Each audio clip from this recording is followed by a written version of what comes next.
Muy buenos días. Continuando con lo que es el temario de microbiología y parasitología médica, en esta oportunidad desarrollaré la clase número 56 titulada Arbovirus.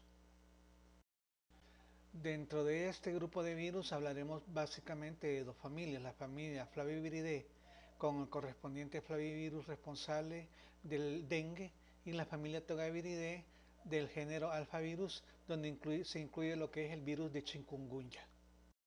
Como objetivo general de la clase es describir las características generales, valga la redundancia, estructurales, morfológicas, de replicación, patogenia y epidemiología de los arbovirus que mencioné anteriormente.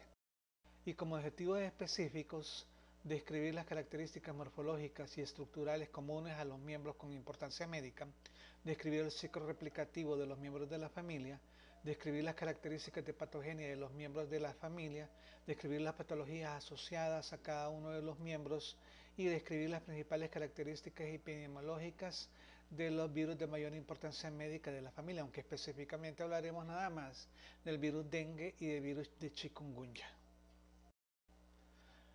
Este es el temario de clase para que vean ustedes específicamente qué es lo que hablaré tanto del virus dengue como del virus chikungunya y que nada más hablaremos de generalidades, morfología y estructuras, ciclo de replicación, factores de patogenia, patología y epidemiología. Básicamente en eso se ha basado lo que es este tema. Hablando de las generalidades, comenzaremos a decir que el término arbovirus no es un término taxonómico, no es un término que implique lo que es la clasificación viral, sino que más que todo es un término mnemónico, es decir, es un término basado específicamente en claves para identificación, y el nombre arbovirus proviene en inglés arthropod-borne virus, que significa virus transmitido por artrópodos.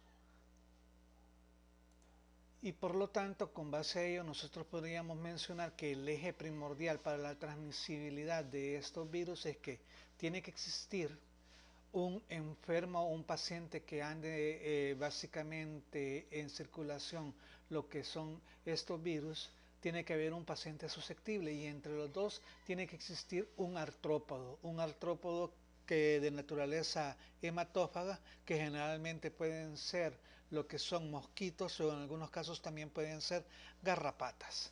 Eso es muy importante también. Y entre los arbovirus generalmente son virus esféricos, aunque algunos tienen forma de bastón, cuyo diámetro es bien variable y que oscila entre 17 a 150 nanómetros. Otra cosa que tienen en común todos los arbovirus es que son virus envueltos o virus cubiertos y que como genoma presentan un ARN monocatenario, es decir, de una cadena sencilla que presenta polaridad positiva. La infección que ocasionan los arbovirus es de diversa severidad, ya que puede ir desde cuadros asintomáticos, cuadros leves, cuadros febriles, hasta cuadros ya más graves como por ejemplo encefalitis, y de eso vamos a ver algunos ejemplos dentro de la clasificación. Y para su transmisibilidad, para mantener el mantenimiento de lo que es el ciclo, requiere de lo que son dos hospederos. Un vertebrado que en algunos casos puede comportarse también como un reservorio y un invertebrado que vendría a constituir lo que son los artrópodos hematófagos que les he mencionado. Entre los reservorios naturales podríamos mencionar principalmente lo que son las aves, algunos mamíferos no humanos, que son los que se encargan de mantener, por decirlo así, en circulación el virus en la naturaleza. El humano no es reservorio de arbovirus a excepción del virus dengue y virus de la fiebre amarilla, que de ellos sí puede ser un reservorio y que es muy importante para la epidemiología y para que entendamos también por qué razón esas dos enfermedades que ocasionan esos arbovirus, es decir, la fiebre del dengue y la fiebre amarilla, tienen una distribución mucho más amplia que otros arbovirus que vamos a ver nosotros por ahí, de que están más restringidos geográficamente hablando. Podríamos nosotros mencionar que los arbovirus habitualmente se van a mantener en un hospedero vertebrado, a excepción del humano, son los casos particulares que habíamos mencionado, y en estos hospederos vertebrados que vendrían a constituir también lo que es un reservorio, se manifiesta lo que es una viremia persistente, de modo de que esos hospederos vertebrados constituirían lo que son reservorios a largo plazo y que son muy importantes para el mantenimiento del virus en circulación. Pero en ellos la infección es inaparente, los hospederos no se, por decirlo así, no manifiestan lo que son signos y síntomas de importancia, pero sí mantienen lo que es el virus en un nivel importante o suficiente para poder transmitir al virus a un artrópodo hematófago para así establecer lo que es una infección entre un huésped y otro. Habíamos mencionado también nosotros de que el humano, por lo general, en la mayoría de los casos, vendría a ser un hospedero incidental o accidental, ya que normalmente en el humano no es, por decirlo así, una fuente permanente de estos virus, a excepción del dengue y la fiebre amarilla, como estamos viendo por ahí, sino que el humano se va a infectar incidentalmente cuando visita o entra, por decirlo así, dentro de la cadena epidemiológica de transmisión por llegar a sitios donde se encuentran los hospederos vertebrados que son reservorios a largo plazo y el artrópodo hematófago que actuaría en este caso como vector. Solo en esos casos es que se da o se presenta esa situación. En el insecto hematófago, que ya hemos dicho nosotros que podría ser mosquito o lo que nosotros también conocemos como zancudos o incluso garrapatas, el virus al ser ingerido a partir de un reservorio natural o en el caso del dengue y la fiebre amarilla de un paciente enfermo, el mosquito al ingerir la sangre de esos hospederos reservorios va a ingerir lo que es también el virus y en él se va a multiplicar, se va a dar lo que es la multiplicación viral.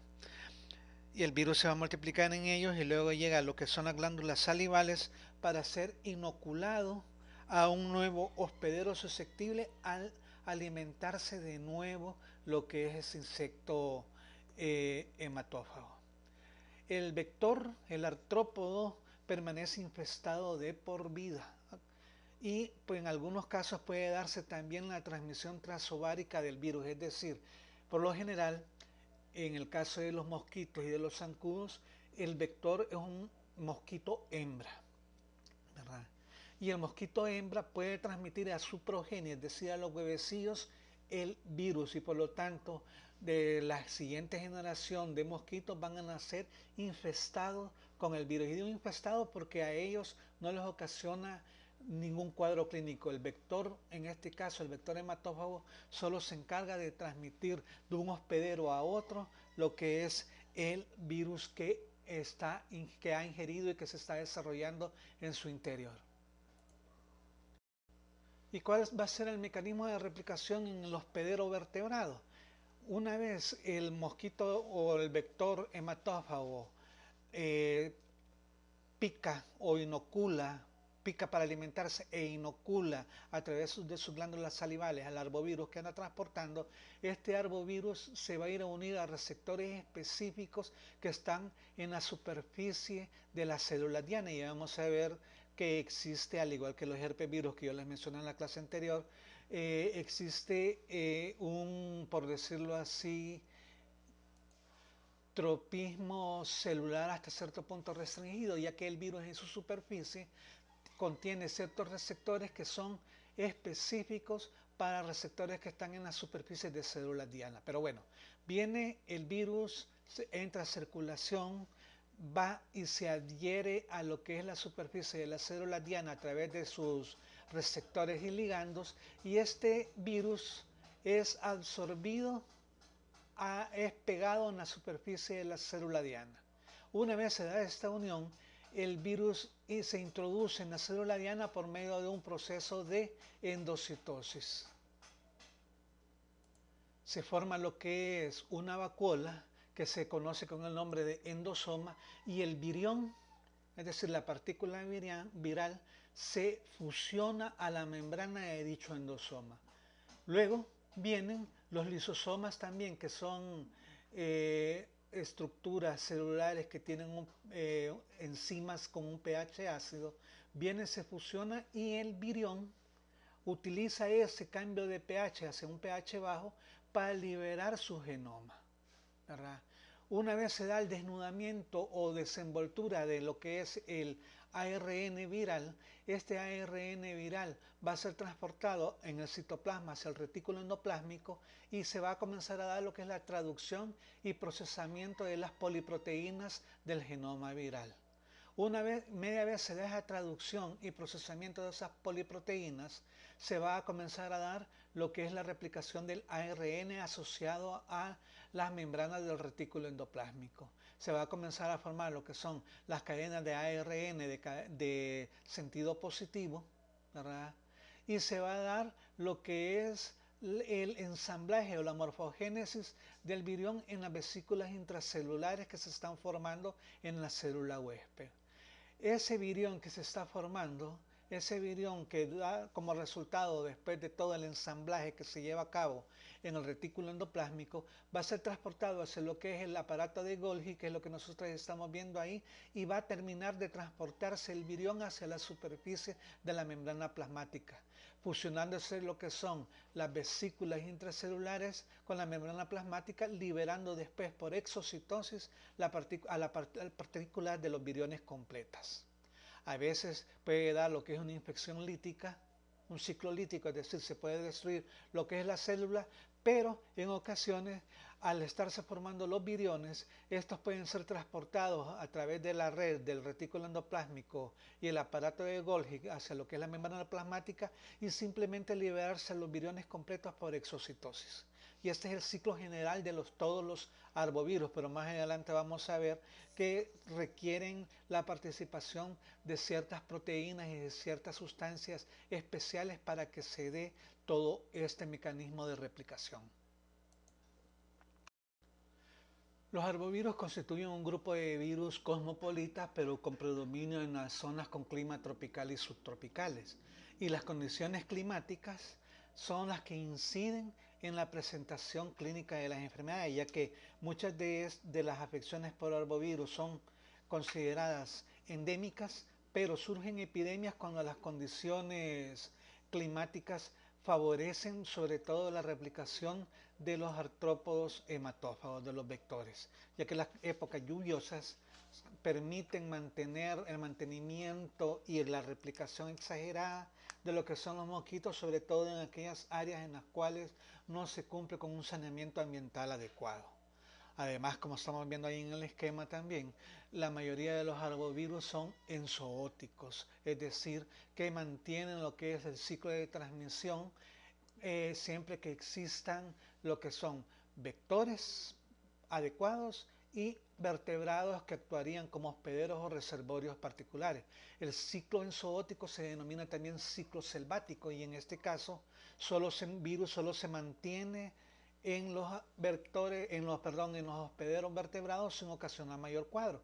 Pero cuando el humano visita esas áreas, por decirlo así, cuando va a acampar, cuando va de visita a áreas rurales y donde hay abundante vegetación, entra dentro del ciclo selvático enzoótico también y en esos casos se transforma en un hospedero incidental, porque normalmente de la mayoría de los arbovirus el hospedero no es el humano.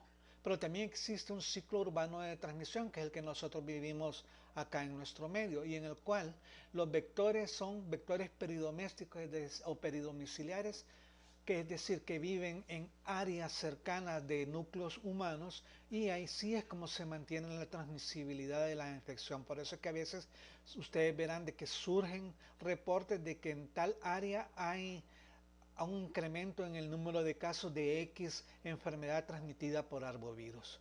Pero esos son, por decirlo así, los dos ciclos de transmisión que se puede dar. El ciclo selvático o enzoótico, en el cual no entra en la cadena de transmisibilidad lo que es el humano, porque solo se da entre el vector y el hospedero vertebrado adecuado, y el ciclo urbano, donde sí ya está en circulación lo que es el humano y entra en contacto con vectores infectados también.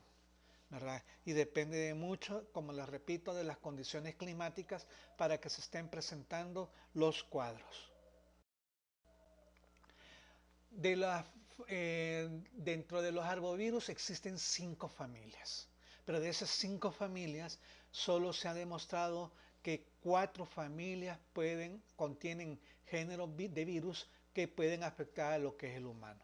Dentro de la familia Flaviviridae tenemos al género Flavivirus, cuyos principales agentes etiológicos o principales representantes son el virus de dengue y fiebre amarilla, que son los más conocidos, y la presentación clásica del cuadro clínico son cuadros febriles, pero como les dije también, la gravedad de los cuadros que ocasionan los arbovirus tiene diversa gravedad, ya que dentro de los flavivirus encontramos también al virus de la encefalitis de San Luis, que ya es un cuadro un poco más grave, pero si se fijan es un cuadro restringido geográficamente, ya que los artrópodos solo se encuentran en esa área, en San Luis, los Estados Unidos.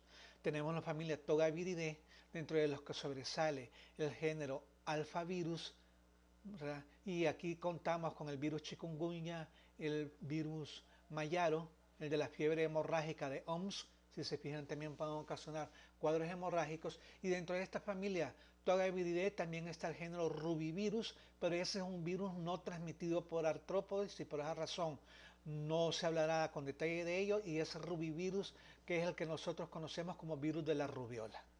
También está la familia Bunyaviridae, dentro de los cuales están 3 géneros principales, que son el Ortobuyamvirus, que ocasiona la encefalitis Horopucci, y la encefalitis de California, que son cuadros restringidos geográficamente. Tenemos el Nairovirus, que ocasiona la fiebre hemorrágica de Crimea-Congo en África, y Flevovirus, que ocasiona la fiebre del Valle Rift y fiebre de Sandfly, ¿verdad? Y tenemos la familia Reoviridae con el género Coltivirus, que está incluido aquí el virus responsable de la fiebre de garrapatas de Colorado. ¿Por qué les traigo este cuadro? Para que vean ustedes de qué hay diversas familias, hay diversos géneros, pero vean también la diversidad de cuadros clínicos que pueden ocasionar. Incluso aquí vemos ya un cuadro relacionado con la transmisión de garrapatas y la fiebre de Sandfly, que es transmitida por la llamada mosca de la arena. Pero también algo muy importante, vean la restricción geográfica. Y eso se debe a que el artrópodo está restringido a esas áreas geográficas también. Pero eso es muy importante, pero por el dengue y fiebre amarilla, así como también la chikungunya, son unos cuadros que tienden a ser más cosmopolitas, no están tan restringidos debido a la expansión que ha tenido en los últimos años los vectores involucrados con la transmisibilidad de esos virus. Y eso es muy importante para tomarlo en cuenta también. Pero ya hablando comenzando a hablar de los virus que corresponden específicamente en esta clase, vamos a hablar del virus dengue, cuyas siglas son esas, DENB, y del virus dengue se tienen los primeros reportes allá de los años 1779 a 1780, ya que ahí se reporta la primera epidemia, que es de la cual se tiene conocimiento. Y en ese caso se reportó esa epidemia casi simultáneamente en Asia, África y Norteamérica. ¿Y qué tiene como importancia esa distribución en ese entonces? Esa distribución está indicando que el virus y el mosquito vector transmisor tiene sobre todo una distribución tropical y subtropical. El lento movimiento del virus y del vector hizo que se presentaran brotes esporádicos de la enfermedad, y solo en la forma benigna de la enfermedad que nosotros conocemos. Actualmente se sabe, por la distribución ya más rápida, por los viajeros del mundo que se tiene así, se hizo una distribución a un mayor ritmo de las poblaciones infectadas. Del vector también se distribuyó con esas migraciones poblacionales, y por lo tanto la evolución del cuadro fue dándose mucho más rápido. Después de la Primera Guerra Mundial se comenzaron a observar ya no solo cuadros esporádicos, sino que verdaderas epidemias hasta cierto punto explosivas, y se comenzaron a estudiar más a detalle en la posible causa de ese cuadro febril con las características que vamos a mencionar más adelante, y se logró determinar incluso que existía más de un serotipo involucrado en la enfermedad que se ocasionaba. Y con respecto a todas estas observaciones que se dieron, se conocen que existen tres presentaciones clínicas: la fiebre del dengue, llamada también dengue clásico, y las complicaciones como lo son la fiebre hemorrágica del dengue y el síndrome de choque, que ya son cuadros que tienen una letalidad mucho mayor que la del dengue clásico. El virus dengue, como ya le he mencionado, pertenece a la familia Flaviviridae y al género Flavivirus, y el vector es un mosquito hematófago que nosotros conocemos como Aedes, pertenece al género Aedes. El virus en sí es un virus envuelto, ARN monocatenario de sentido positivo, y la nucleocápside tiene un diámetro de 30 nanómetros. Es esférico como el que estamos viendo en imágenes ahí, y en totalidad la nucleocápside y la envoltura, el virus dengue mide en su totalidad hasta 50 nanómetros. Pero como todo virus envuelto, es un virus muy sensible a lo que es la luz ultravioleta, las temperaturas altas y al uso de desinfectantes. Pero ¿cómo está constituido? ¿Cuál es la estructura de este virus? El virus, como estamos viendo ahí en el esquema, tiene bastantes proteínas importantes que son importantes para el ciclo replicativo. La primera de ellas es la proteína de envoltura, llamada también proteína E. Esta es una proteína estructural y es la que media la entrada viral por endocitosis, como hemos visto que ocurre con la mayoría de los arbovirus. Esta proteína E es la que se ancla a los receptores de la célula diana, y una vez anclada o absorbida en la superficie de la célula diana, la partícula viral es endocitada. Pero además, la proteína E, que básicamente es una glucoproteína, es la principal inmunógeno, es el principal inmunógeno que tiene el virus dengue, ya que presenta en su superficie un gran número de determinantes antigénicos que estimulan la respuesta inmune del individuo e induce la producción además de anticuerpos neutralizantes, de ahí la importancia. O sea que si yo le llegase a preguntar cuál es la proteína que media la entrada viral, o cuál es la proteína que constituye el principal inmunógeno del virus o el que presenta la mayor parte de determinantes antigénicos, es la proteína E. Luego tenemos lo que es otra proteína estructural muy importante, y es la proteína PRM, que es llamada proteína precursora de membrana, y esta está presente en todos los viriones inmaduros y participa fundamentalmente en el proceso de maduración de la partícula viral, y eso es muy importante también.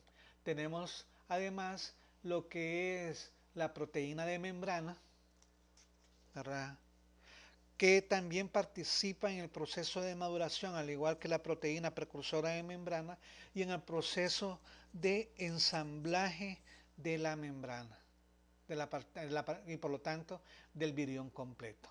Tenemos la proteína de cápside o proteína C, que se denomina también, y esta es muy importante porque, si ustedes recuerdan, nosotros habíamos mencionado en el ciclo general de replicación que una vez entra lo que es el virión a la célula diana por medio del proceso de endocitosis, se forma lo que es un fagosoma, y que de este fagosoma el virión se tiene que anclar en la membrana de todas las estructuras intracelulares, al fagosoma o endosoma, al retículo endoplásmico, al aparato de Golgi, etc. Y esa lo realiza a través de la proteína de cápside, ya que es la que permite anclar a la estructura viral, principalmente al retículo endoplásmico. Y esta proteína de cápside está formada por 4 hélices importantes que participan en el ensamblaje de toda la estructura del virión. Por eso es muy importante. Si ustedes recuerdan que es una cápside, ¿verdad?, que es como la cobertura, y que en su interior contiene lo que es el genoma viral, que cuando ya está el genoma viral más la cápside se denomina nucleocápside, pero solo la cápside es la estructura que va a proteger o que va a envolver al genoma viral. Por eso es que son importantes estas proteínas, porque al darse la unión o al darse la producción de las 4 hélices de las proteínas de la cápside, se va a permitir a lo que es el ensamblaje de la cápside que me va a proteger al genoma viral. Eso es importante también. Y estas son las principales proteínas virales estructurales: la proteína E, la proteína PRM, la proteína de membrana o proteína M y las proteínas de cápside. Son estructurales, son las que van a permitir la formación o la replicación, maduración y ensamblaje de toda la partícula viral. Pero además existen otras proteínas virales que son proteínas virales no estructurales, denominadas desde la NS1 hasta la NS5. La NS1 es una proteína no estructural que también va a estimular a lo que es el sistema inmunológico. Estimula lo que es el sistema inmunológico por medio de la ya que va a estimular lo que es la lisis mediada por el complemento y también la lisis dependiente de anticuerpos, tanto de las células infectadas como no infectadas. Y es por lo tanto a ella, a esa proteína no estructural NS1, que se va a deber el daño al endotelio vascular en las formas graves del dengue. Es por la respuesta que se monta ante esta NS1 que se van a dar los cuadros hemorrágicos y de colapso que presentan algunos pacientes afectados por el virus dengue, ya que va a estimular lo que es principalmente la lisis mediada por el sistema del complemento. Acordémonos que anteriormente habíamos hablado de la proteína E, que esa va a estimular la producción de anticuerpos neutralizantes, es contra la cual se van a formar principalmente anticuerpos, pero la NS1 va a ser la responsable del daño del endotelio vascular. También tenemos la proteína no estructural NS2A, cuya función principal es que va a ayudar al ensamblaje y a la replicación viral en sí. Tenemos la NS2B, que básicamente es la que va a mediar al anclaje a que la partícula viral que se está formando, se está ensamblando, se ancle a lo que es el retículo endoplásmico, formando básicamente un complejo de proteína no estructural NS2B con la NS3. Va mediando como lo que es un puente para que quede anclada y quede detenida el virión que se está formando en el retículo endoplásmico y termine de armarse. La NS3, la proteína no estructural NS3, tiene que ver básicamente con el proceso de replicación, ya que tiene actividades enzimáticas muy importantes que le va a permitir mediar lo que es la replicación del genoma viral, ya que va a generar lo que es un ambiente lipídico también, iniciándose lo que es el ensamblaje final de los viriones. Y por último tenemos la proteína no estructural NS5, que va a actuar como una polimerasa de ARN. Y debido a esa función de polimerasa, es la responsable final de la replicación y transcripción de las poliproteínas del genoma viral. Y todas en conjunto, estas proteínas no estructurales, tienen ese papel importante, que aunque no van a formar básicamente parte de la estructura del virión completo, van a ayudar a que el virión completo se forme o se ensamble y que permiten que las proteínas que sí son estructurales se adhieran unas a otras y formen los viriones completos. Pero juegan ese papel muy importante que es mencionado en cada una de ellas. Bien. ¿Y cómo es que se va a dar lo que es esa replicación intracelular? Habíamos mencionado ya de que para que se dé esto, lo primero que tiene que ocurrir es que la partícula viral se une y se adhiera a la membrana citoplasmática de la célula diana. Y esa unión la realiza principalmente a través de la proteína estructural de envoltura o proteína E. ¿Pero a quién se une? Bueno, básicamente se une al receptor ICAN3, que es el receptor de la laminina que está en la superficie celular, y también se une a lo que es la glucoproteína conocida como heparansulfato, que ya la habíamos mencionado en la clase de herpesvirus. Se une al receptor ICAN3 y al heparansulfato que se encuentra en la superficie de un gran número de células, y una vez unida se va a proceder a lo que es la endocitosis, es decir, a la incorporación o la entrada de toda la partícula viral hacia el citoplasma celular. Y habíamos mencionado también que para que comience la replicación, el genoma viral tiene que liberarse de su cápside.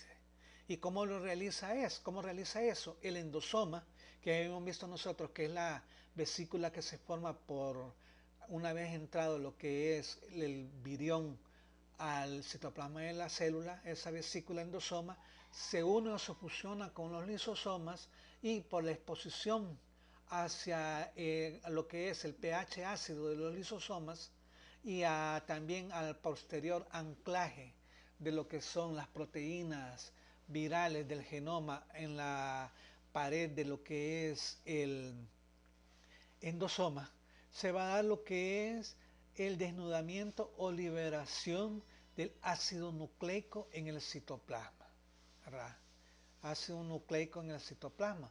Luego se va a dar lo que es la traducción y procesamiento de la poliproteína del ARN, y todo esto, si se fijan bien, se está dando en lo que es el citoplasma celular. Luego, esas poliproteínas que han sido procesadas en el citoplasma llegan a lo que es el retículo endoplásmico, se da nuevamente lo que es una traducción o transcripción de señales, y se va a dar lo que es la replicación del genoma viral con la consiguiente ensamblaje de la partícula viral. Y todo esto se está llevando a cabo en el retículo endoplásmico. Posteriormente se va a dar lo que es la maduración de la partícula viral, que se va a dar una parte en el retículo endoplásmico y termina de madurar en lo que es el aparato de Golgi, dándose en todos estos casos, en todos esos pasos, lo que es el ensamblaje. Primero se va a formar lo que es la nucleocápside, y luego se va a dar en una segunda etapa de maduración lo que es la formación de la envoltura viral. Y cuando ya está la partícula viral totalmente madura, es liberada a través de la membrana, pudiendo también adquirir proteínas de las superficies de la membrana de la célula diana. Y se libera lo que es el virión completo por un proceso de exocitosis. Y así básicamente es lo que se va dando lo que es la replicación viral. Y si se fijan, cada etapa de la replicación viral se da en un sitio particular o específico del interior de la célula, y aquí no entra lo que es núcleo, ¿verdad? Aquí no hay ninguno de los pasos de replicación a nivel nuclear. A lo sumo puede haber transcripción de ciertas proteínas, pero el ensamblaje y la replicación del genoma viral se da básicamente en lo que son los organelos intracitoplasmáticos. Bueno, la patogenia o patología que ocasiona el virus dengue. ¿Cómo se va a dar todo lo que es el caso de la patogenia o patología del virus dengue? Bueno, en una infección natural, el virus es inoculado por el mosquito vector en el espacio subcutáneo o intradérmico. Y es en ese sitio donde se va a dar la replicación primaria, en el sitio de inoculación, alcanzando lo que es inicialmente el virus, las células del sistema retículo endotelial, principalmente lo que son los fibroblastos, que es donde se va a dar el mayor número o mayor ritmo de replicación a nivel de fibroblastos. Luego el virus va a darse lo que es una viremia transitoria, y el virus va a alcanzar lo que son los ganglios linfáticos regionales, dándose lo que es una subsiguiente replicación, una segunda replicación viral. Y desde ahí, desde los ganglios linfáticos regionales, el virus va a pasar a sangre, y es en este caso que se van a presentar ya signos y síntomas de enfermedad, ¿verdad? Cuando se está dando la viremia. Pero algo muy importante también es que en el caso de la fiebre hemorrágica por dengue, que es una de las complicaciones, no se va a detectar una viremia significativa, pero sí un incremento de lo que son los anticuerpos. Y es muy importante también. Los mecanismos patogénicos que se han asociado a las diferentes manifestaciones clínicas del dengue se incluyen dos grandes grupos. Los que son los llamados efectos virales directos y el otro mecanismo son la respuesta del huésped a la infección. O sea que básicamente la patogenia se debe a esos dos eventos. Los efectos virales directos, o sea que lo que está ocasionando el virus, y la respuesta que monta el huésped. A ellos se deben lo que son los signos y síntomas. ¿Qué efectos virales directos se pueden encontrar asociados a la replicación viral? Bueno, en primer lugar, se puede dar lo que es la inducción de la producción de cierto tipo de citocinas, particularmente lo que es el factor de necrosis tumoral alfa y la interleucina 1 beta, que son producidas por monocitos y son las responsables de ocasionar derrame capilar y shock. Dependiendo del número de monocitos que son estimulados, así va a ser el grado de derrame capilar, es decir, de salida del líquido intravascular al lecho extravascular, y el paciente puede entrar en shock. También el virus es capaz de suprimir la hematopoiesis, lo cual va a tener como consecuencia una disminución en las plaquetas, y al haber una trombocitopenia, es decir, disminución de las plaquetas, es que pueden sobrevenir lo que son hemorragias. También se va a dar lo que es la producción de un inhibidor o activador de plasminógeno, que va a resultar también en hemorragia. Y puede haber también lo que es daño hepatocítico, que se puede demostrar cuando se analizan lo que son los niveles de transaminasa, y estas se van a encontrar elevadas, y tisularmente se puede observar lo que es necrosis hepática. En conjunto, si se fijan, todos estos eventos que se desencadenan por la acción directa del virus pueden conllevar a lo que es hemorragias, pero no se da en todos los pacientes, no se da en todos ellos, porque depende también de lo que es la carga viral. Y en tanto también el huésped va a estar montando lo que es una respuesta ante la llegada de ese agente invasor. La respuesta del huésped en la infección puede traducirse en cualquiera de los siguientes eventos. El sistema inmune del huésped puede producir citocinas por linfocitos T particularmente, como lo son el interferón alfa, la interleucina 2 y el factor de necrosis tumoral beta, que van a mediar lo que es diversas reacciones inmunes. También va a haber lisis de monocitos que están infectados, monocitos infectados, y esa lisis va a estar mediada por linfocitos T y por células NK, y estos van a liberar citocinas que van a producir también shock y derrame capilar. Puede darse también lo que es una reactividad cruzada de los anticuerpos que se forman contra el virus del dengue, ¿verdad?, con el plasminógeno, una reactividad cruzada entre esos dos compuestos, los anticuerpos que se producen contra el virus del dengue y el plasminógeno, que va a traer como consecuencia también lo que es hemorragia. Y pueden formarse lo que son complejos inmunes. Y ustedes saben muy bien por el componente inicial que recibieron en microbiología, que ante la formación de complejos inmunes, ante el depósito de complejos inmunes, se va a activar lo que es el complemento. Y al activarse el complemento, acordémonos que el complemento, una de sus principales funciones es la lisis celular. Esto va a tener como consecuencia una trombocitopenia, hemorragia, derrame capilar y shock. Es decir, la respuesta inmunológica también juega un papel muy importante en lo que es la patogenia o patología que ocasiona el virus dengue, y de ahí es que sobrevienen lo que son los cuadros clínicos. Y hablábamos también de que existen diversos serotipos del dengue. En las etapas iniciales el dengue clásico solo se asociaba al serotipo 1, 2 y 3, y el serotipo 4 generalmente se asociaba a lo que era el dengue hemorrágico.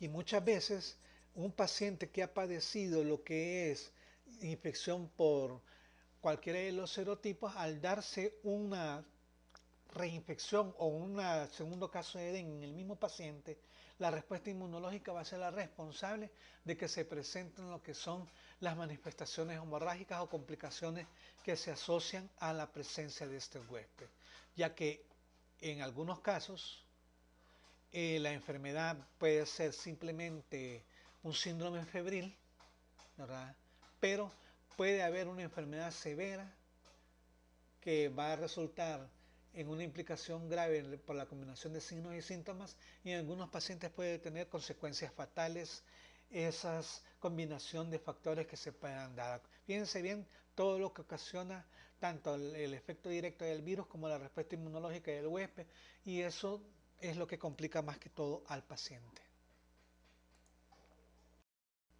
El cuadro clínico asociado a todo lo que acabamos de ver anteriormente podríamos resumirlo de la siguiente manera. El periodo de incubación del dengue en sí es de 5 a 7 días, y este periodo de incubación básicamente depende de lo que son los mecanismos de interacción con la respuesta del huésped que va a presentar. Por lógica, ¿verdad? Ya vimos nosotros que la combinación de ambos factores, la presencia del virus y la respuesta inmunológica del huésped, tienen efectos patogénicos en el individuo, y que puede haber lo que son cuadros asintomáticos o leves que se van a manifestar simplemente como un síndrome febril, y en menor porcentaje puede haber complicaciones como cuadros hemorrágicos con o sin shock. La inmunidad por serotipos generalmente es de por vida, y puede existir también lo que es una inmunidad cruzada de corta duración. Pero como les repito, a veces también la presencia de anticuerpos o la presencia o manifestación de la respuesta inmune de memoria puede tener consecuencias graves también. Puede desencadenar lo que son las complicaciones. El dengue clásico, conocido habitualmente como fiebre clásica por dengue, es un cuadro febril generalmente no fatal que su duración oscila entre 5 a 10 días, y la fase prodrómica, es decir, con signos y síntomas que no se asocian a dengue, incluyen lo que son cefalea, generalmente es una cefalea retroorbitaria o retroocular, lumbalgia bien marcada, el paciente va a presentar cansancio, anorexia, escalofríos, y puede haber o no el aparecimiento de exantema. Se da lo que es un inicio súbito de las manifestaciones clínicas, es decir, ya el cuadro en sí, con un aumento brusco de la fiebre. El paciente puede tener una temperatura superior a los 39 grados centígrados. La cefalea es bien intensa y el dolor retroocular o retroorbitario es más manifiesto, y se presentan mialgias, es decir, dolores musculares bien marcados que se pueden caracterizar o describir como agujetas.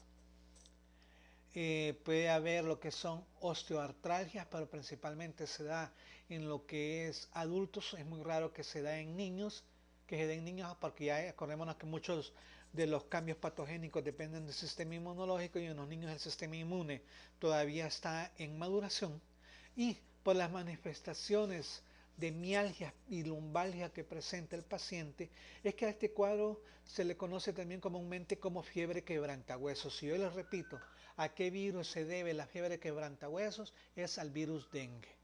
Es un cuadro, bajo esta presentación, un cuadro autolimitado que no tiene consecuencias graves, y el paciente puede mejorarse espontáneamente después de 5 a 7 días.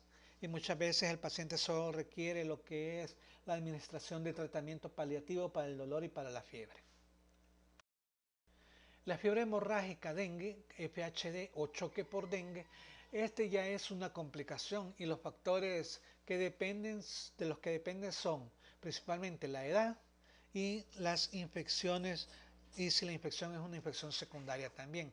Las complicaciones se van a presentar principalmente en pacientes mayores de 15 años, y la fiebre que se presenta, el cuadro se va a presentar de una forma bifásica, ya que la primera fase es muy similar a la forma clásica del dengue, pero después de esa primera fase el paciente comienza como a mejorar, pero espontáneamente o rápidamente el paciente presenta lo que es un deterioro súbito, y pueden haber lo que son manifestaciones ya más marcadas, los dolores musculares mucho más fuertes, las cefaleas mucho más intensas, y conforme va avanzando el cuadro clínico se pueden presentar lo que son manifestaciones hemorrágicas, principalmente se puede presentar lo que son en primer lugar, la presentación de petequias, es decir, puntos hemorrágicos en las superficies cutáneas, particularmente en espalda, abdomen y brazos. Puede haber epistaxis, es decir, sangrado de nariz. Puede haber la presencia de equimosis, es decir, el aparecimiento repentino de moretes en las superficies de piel. Y el paciente va a ir complicándose mucho más hasta poder presentar lo que es sangrado del tubo digestivo y una neumonía hemorrágica que puede llegar a ser fatal. El paciente también puede presentar metrorragia, es decir, sangrado vaginal intenso. No es que la paciente esté con lo que es su periodo menstrual, sino que comienza a sangrar vaginalmente sin mayor explicación, y todo esto acompañado de fiebre. Todo esto se acompaña de fiebre. En casos mucho más graves, la enfermedad va a progresar rápidamente hasta un estado de shock, ¿verdad? Y el curso de shock es corto, pero va a comprometer lo que es la vida del paciente. Pero eso se dice que las complicaciones sí pueden tener cierto grado de fatalidad o de letalidad comparado con el dengue clásico. Y eso es muy importante también. La epidemiología, bueno, ¿qué podemos mencionar de la epidemiología del dengue que no conozcamos? Bueno, se ha estipulado de que alrededor de 100 países alrededor del mundo el dengue es una enfermedad endémica, pero surgen periódicamente epidemias de dengue, sobre todo en las áreas tropicales y subtropicales, y siempre y cuando las condiciones climáticas así lo permiten, eso ya lo habíamos mencionado. Cuando existe un aumento exagerado en el número de vectores hematófagos que son los responsables. Se ha reportado que al año ocurren alrededor del mundo 100 millones de casos, de los cuales 500.000 desarrollan lo que es las formas graves, la fiebre hemorrágica dengue o el shock por dengue.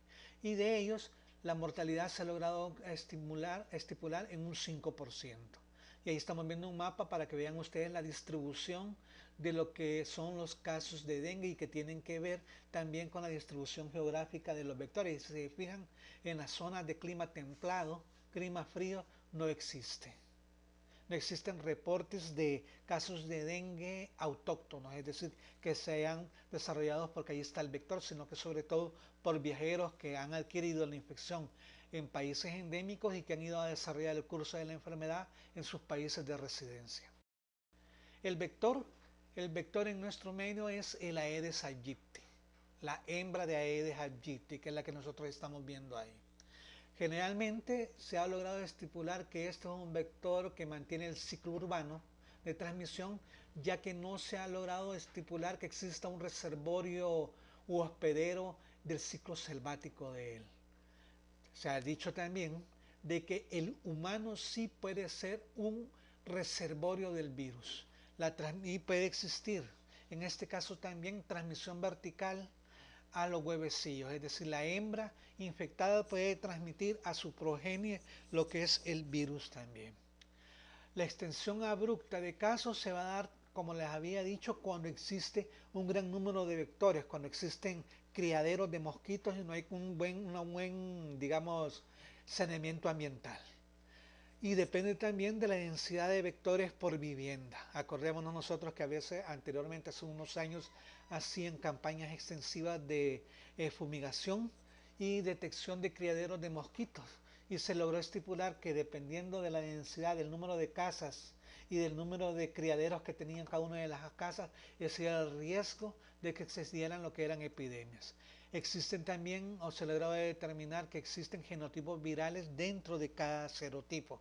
Y eso es importante, ya que en algunas áreas geográficas solo están presentes algunos genotipos que en otras. Y eso demuestra que los vectores pueden tener cierta restricción geográfica, porque los Aedes aegypti de Europa, por decirlo así, van a andar diseminando un genotipo diferente al de los Aedes aegypti que tenemos aquí en América.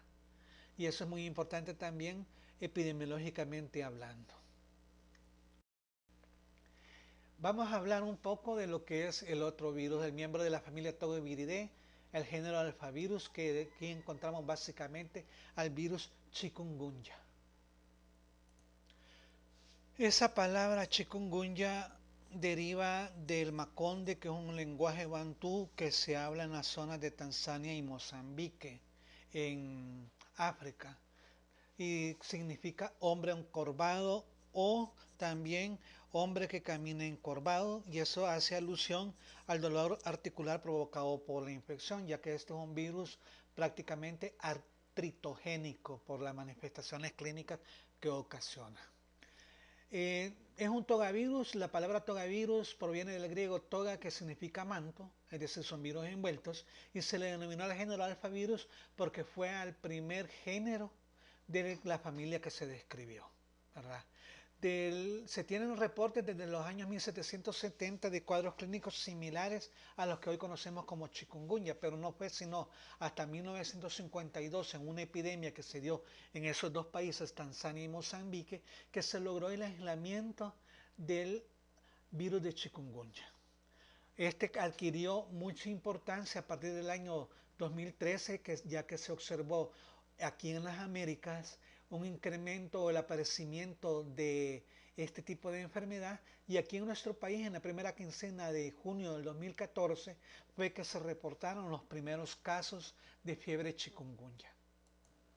Bien, del virus chikungunya se han detectado 3 linajes específicos de él, basados en las secuencias de genes de la proteína E1 de envoltura. Y los 3 linajes que se han logrado determinar son el linaje EXA, que significa Este, Central y Sudáfrica, el linaje de África Occidental y el linaje asiático. El vector de chikungunya se han logrado determinar que son 2. El Aedes aegypti, que es el mismo vector del dengue y del virus Zika, y Aedes albopictus. Se ha logrado determinar, como ya acabamos de mencionar, en el virus dengue, la transmisión vertical, la progenie, en el Aedes aegypti, pero en Aedes albopictus no. Y algo también muy importante es que este Aedes albopictus es un vector que se ha logrado adaptar a lo que es la vida en climas templados. Por eso es que la distribución de chikungunya es un poquito más amplia que el virus dengue. Debido a la existencia de los dos vectores, es que existe también ciclo selvático y ciclo urbano de transmisión del virus, existiendo lo que son hospederos y reservorios de ellos en cada uno de esos lugares. Es una afección cosmopolita, principalmente en las zonas de clima tropical y subtropical, pero como acabo de mencionar, también se han encontrado casos de vectores infestados en zonas de clima templado, como vemos nosotros ahí, por ejemplo, en Alaska, ¿verdad? Por ejemplo, en Italia, en Francia, zonas que tienen clima un poco más fríos en el sur de Argentina, ¿verdad? En todos los Estados Unidos, que eso lo hace, como les repito, un poquito más extenso su distribución que dengue. La transmisión vertical se puede dar en el humano, pero sobre todo en el humano se puede dar si el embarazo ya está casi a término o está en el periodo intraparto. Se ha logrado determinar que el 48.7% de los casos puede darse lo que es transmisión vertical de chikungunya, siendo en este caso asociado a una enfermedad neonatal muy grave. También se ha logrado determinar que el virus chikungunya en una mujer embarazada puede ser causa de aborto. En las etapas iniciales del embarazo no se ha logrado demostrar que la importancia de la afección viral, ¿verdad? Pero sí en la etapa ya casi término, un embarazo a casi a término, o en el caso del periodo posparto temprano. También se ha logrado determinar que la transmisibilidad por transfusión sanguínea es sumamente rara, y que no hay transmisión todavía, porque no se ha logrado determinar, por trasplante de órganos sólidos. Y eso es muy relevante también epidemiológicamente hablando. La principal célula diana del virus de chikungunya son los monocitos que se encuentran en circulación, o macrófagos, que son los que están en tejido. viene lo que es el virus chikungunya, que ha sido inoculado o inyectado por un vector hematófago, encuentra lo que es su célula diana, se pega o se absorbe a lo que es la membrana de la célula diana y por endocitosis ingresa a ese monocito o ese macrófago. Todo esto es muy similar a lo del virus dengue. Una vez dado ese ingreso, esa endocitosis, la partícula viral tiene que liberar de su cápside lo que es el ácido nucleico, y eso se libera dentro del endosoma. Siempre es un ciclo citoplasmático, intracitoplasmático. Se va a dar lo que es la traducción de las poliproteínas, se va a dar lo que es la producción de una replicasa viral, que es la que va a servir para la replicación viral, y se va a transformar ese ARN viral en un ARN 49S que es transcrito y es cortado y se transforma en un ARN 26S, que como que fuese un ARN mensajero, que es el que va a permitir la formación o producción de proteínas estructurales como son las de transmembrana, la E2, y se forma también una E1 y una E3 y una glucoproteína pequeña de 6 kilobases, que es la 6K. Estas van a llegar a lo que es el retículo endoplásmico, ¿verdad? Y va a formarse también lo que son proteínas estructurales de cápside. Las proteínas estructurales y no estructurales al final se van a terminar ensamblando, dando como resultado la formación de un virión completo.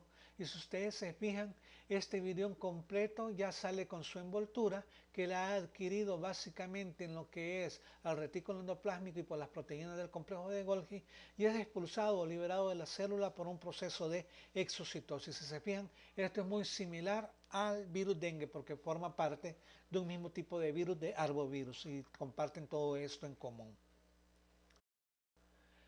Bueno, para la patogenia, bueno, ¿qué podemos mencionar nosotros con respecto a la patogenia?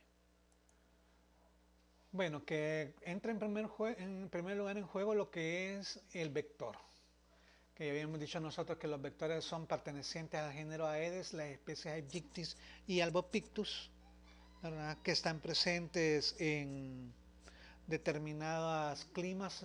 El Aedes aegypti quizás es más extenso su distribución que el Aedes albopictus, y eso es muy relevante también para lo que es la transmisibilidad. Bueno, estos mosquitos inyectan lo que es el virus a nivel intradérmico, y el virus alcanza lo que son fibroblastos, las células endoteliales, pero principalmente los macrófagos, y es en esos sitios donde se va a dar lo que es la replicación viral inicial.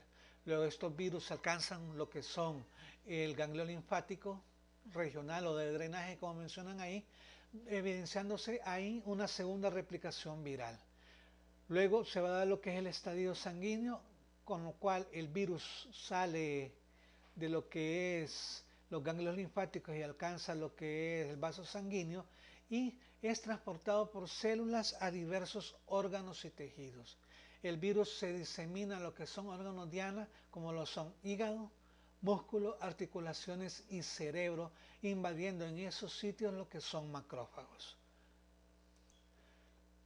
Y al estarse dando esto, diseminación, es decir, la viremia y la replicación viral, se va a establecer también lo que son mecanismos de respuesta inmune, siendo los de mecanismos de respuesta inmune innata la primera barrera, produciéndose lo que son mediadores inmunológicos, principalmente lo que es el interferón gamma, que es el primer interferón alfa, perdón, que es el primer mediador inmunológico que se forma.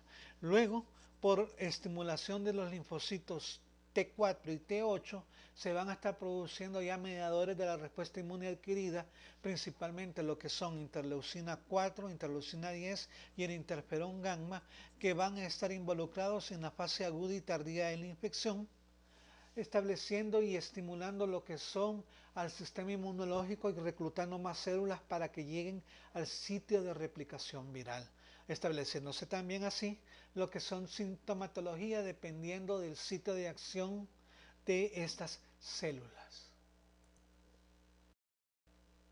El cuadro clínico, bueno, se ha logrado determinar por estudios serológicos que se han realizado que el 3 al 28% de los individuos que tienen anticuerpos contra chikungunya, contra el virus chikungunya, son individuos asintomáticos. Pero cuando van a presentar signos y síntomas, el periodo de incubación de la enfermedad es de 3 a 7 días y esta enfermedad puede cursar diversas fases. Puede ser una afección aguda, subaguda y crónica. La forma aguda se va a dar por un inicio abrupto de la sintomatología que se va a caracterizar principalmente por una fiebre alta superior a los 40 grados centígrados. Y por estudios que se han realizado se ha visto que el 85 a 100% de los pacientes asintomáticos van a presentar este tipo de fiebre. Y es una fiebre bifásica que puede mantenerse elevada por 2 a 3 días, después bajar y después volver a subir. También el 90-98% de los pacientes sintomáticos van a presentar poliartralgia, es decir, afecciones a articulaciones. Principalmente se van a ver afectadas las pequeñas articulaciones. Principalmente en este caso las articulaciones de las manos, de las falanges, incluso también las falanges de los dedos de los pies e incluso tobillos, ¿verdad? Pero también en menor porcentaje se pueden ver afectadas lo que son grandes articulaciones, como lo son la articulación del codo, del hombro y de las rodillas. Estos dolores articulares, estas artralgias, la mayor parte de veces son incapacitantes. El paciente no puede caminar y rara vez se van a presentar en niños. También el paciente puede presentar cefalea intensa, astenia, mialgias, dolores musculares que no son tan marcados como lo que es en la fiebre del dengue, trastornos digestivos que pueden incluir náuseas, vómitos, diarrea, e incluso pues, el paciente puede presentar edema facial y puede inflamársele además lo que son las articulaciones, acompañando todo esto de lo que es dolor, acompañando lo que es el dolor de las articulaciones.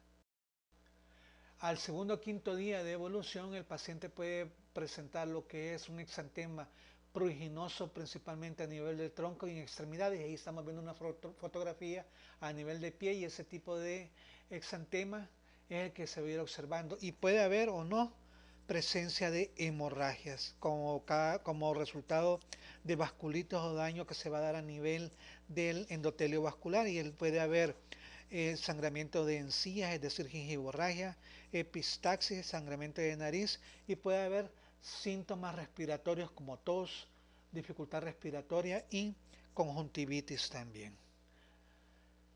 Puede el paciente evolucionar a una forma subaguda en los cuales va a persistir lo que son los signos de artritis y puede llegarse a lo que es una recuperación total del cuadro después de esto.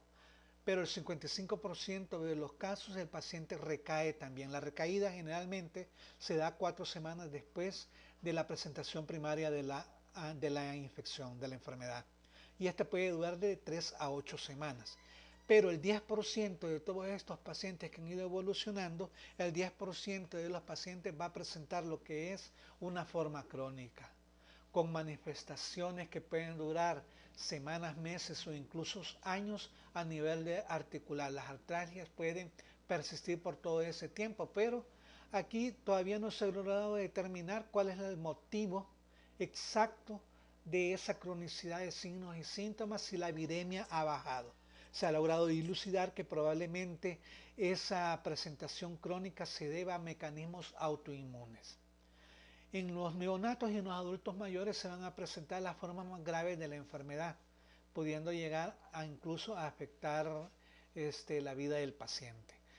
Puede aumentarse la gravedad de la enfermedad si el paciente ya tiene otro cuadro agregado, es decir, una comorbilidad, si el paciente es hipertenso, paciente es cardíaco o tiene afección respiratoria. En ese tipo de pacientes el cuadro clínico va a ser mucho más grave.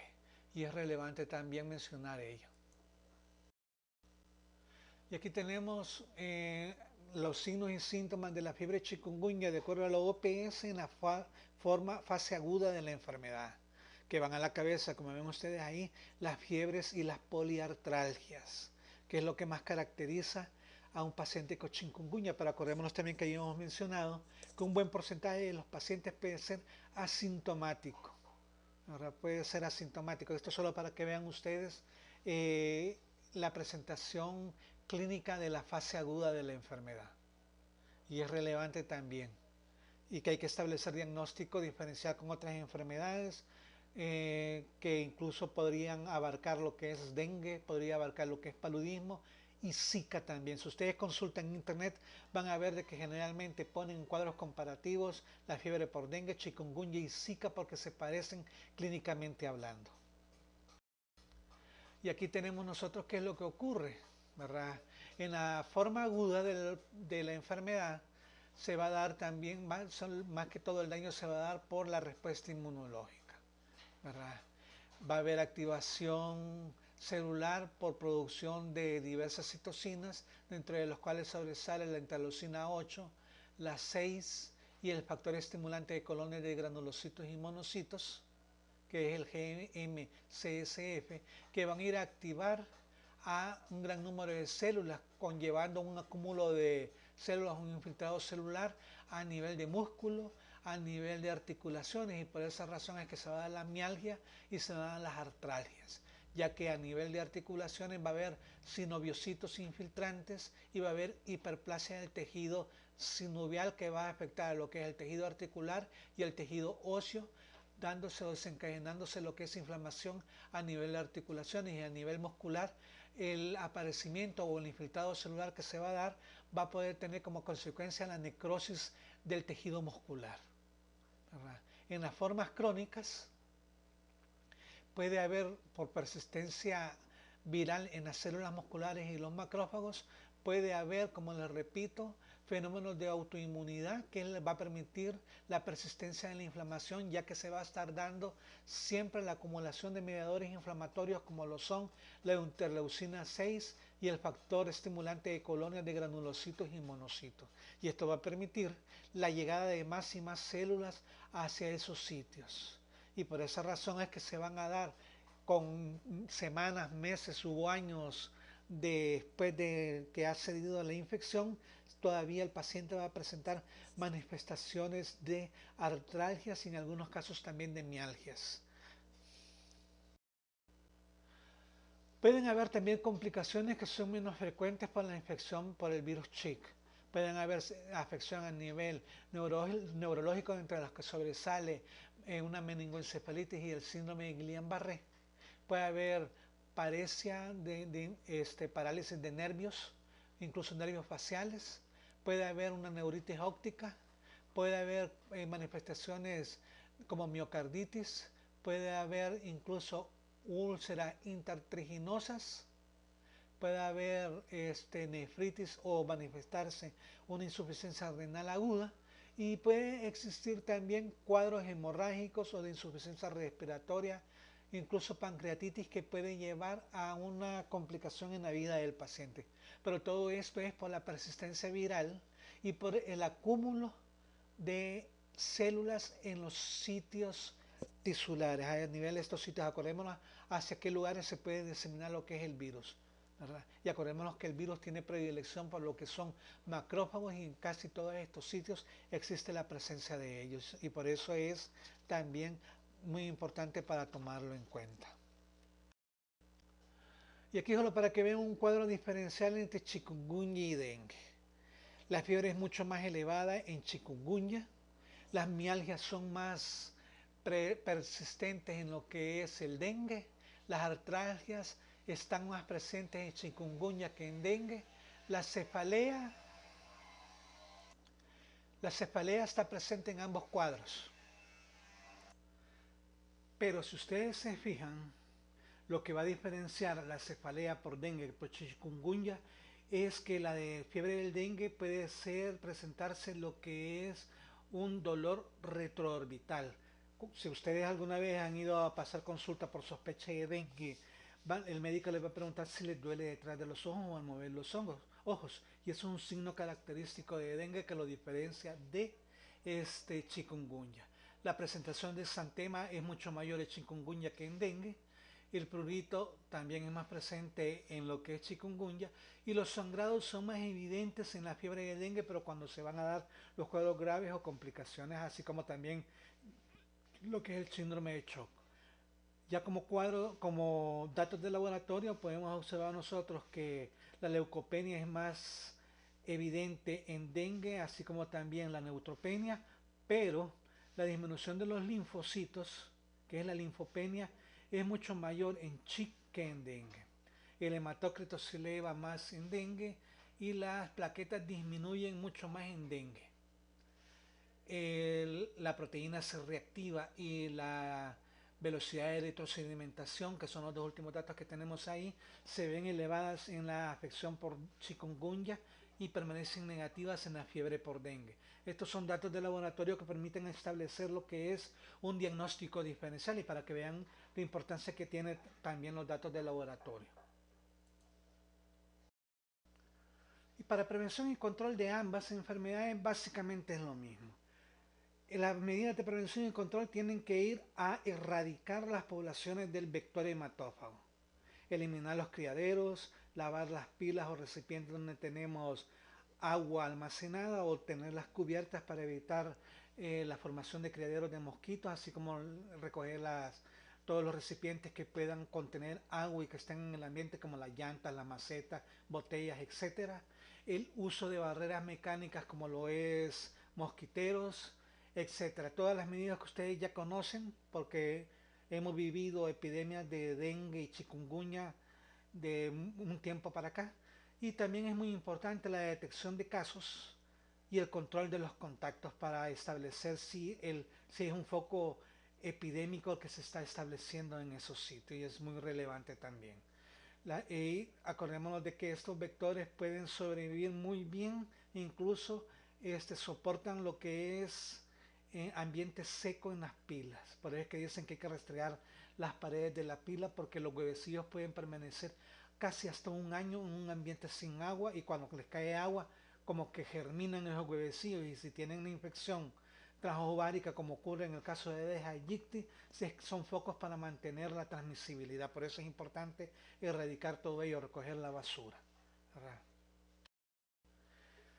Bien, he procurado hacer un resumen porque esto también es muy amplio, no me he metido mucho a hablar de lo que es cuadro clínico porque interesaba más lo que es la patogenia, pero les hablé de cuadro clínico para que entiendan un poco qué ocurre por debido a lo que es la patogenia, ¿verdad? Esta es mi última clase con ustedes, espero que les vaya muy bien, ¿verdad? Espero verlos más adelante y ya saben, si tienen alguna duda, consúltenmela o háganme llegar la duda con el licenciado Josué. La bibliografía, bueno, para la parte de dengue me he basado básicamente en la microbiología de Murray, la poca parte que tiene, también en la microbiología de Cherries, en la infectología del doctor Cecchini también. Pero para chikungunya, lastimosamente en los libros que tenemos nosotros casi no hay y he tenido que consultar lo que son las estadísticas de la OPS, libros de la OMS y algunas revistas científicas que hablan mucho de lo que es la patogenia de este virus, ya que en los libros que, como les digo, que actualmente tenemos, casi no hay información debido a que chikungunya es una enfermedad reemergente que, como les repito, la primera epidemia de importancia donde fue detectado el virus fue allá por 1952 y aquí en nuestro medio se le comenzó a dar importancia al chikungunya desde el 2014. Y por eso es que información en los libros que ocupamos nosotros de texto no tenemos. Pero bueno, jóvenes, muchas gracias y que les vaya muy bien.